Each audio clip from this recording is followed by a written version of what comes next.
Hi, tōku Pepeha. So this is stage number 3. We've had the simple introduction, which is the foundation, which is very important. Ko Pouroto tōku ingoa, Pouroto is my name. Ko Tāwea tōku papa, Tāwea is my father. Ko Mohaere tōku mama, and Mohaere is my mum. Ko Pouroto Ngaropo tōku ingoa. Actually, ko Pouroto Nicholas Hamilton Ngaropo tōku ingoa. That's my full name.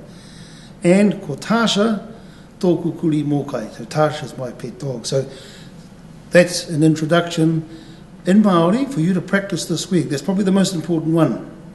So kia kaha, be strong, akona tia, wēnei rarangi kōrero, so that you can learn how to pronounce the Māori language and this introduction in Māori to who you are. Stage number 2. Ko Pouroto Ngaropo, tōku ingoa, Pouroto is my name.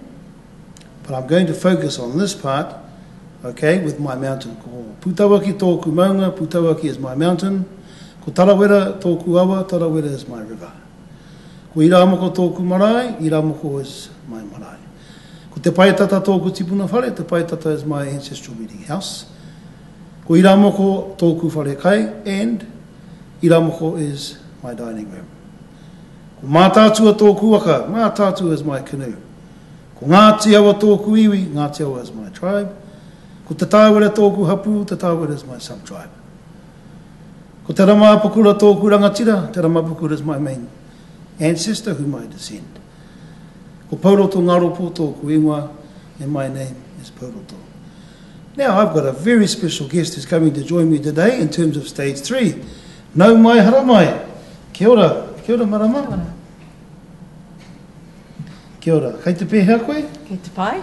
Kei te pai a marama. Anei māua ko marama e kōrero nei kia koutou. So this is Marama and I.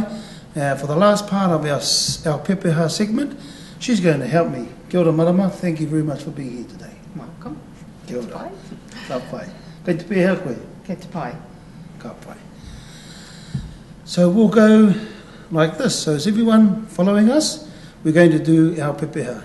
So ko tō Pepeha, ko tōku Pepeha, ke mōhi ai te hunga whakarongo marama, ko wai tāu, ko wai koe, ko wai ahau. So Marama is going to introduce herself in Māori and give to you her Pepeha, her introduction in terms of her tribe, her canoe, her river, and also her full name.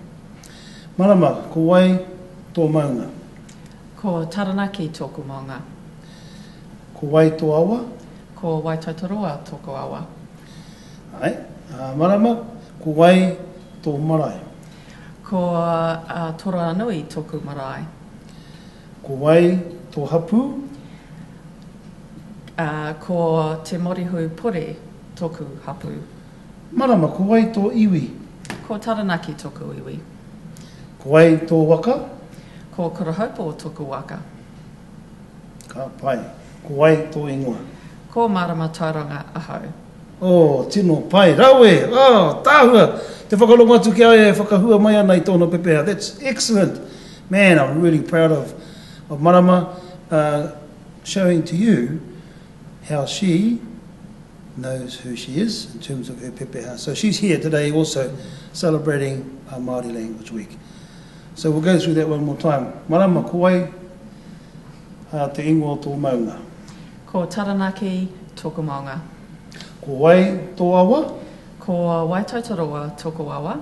Ko wai tō marae? Ko Toranui tōku marae. Ko wai tō waka?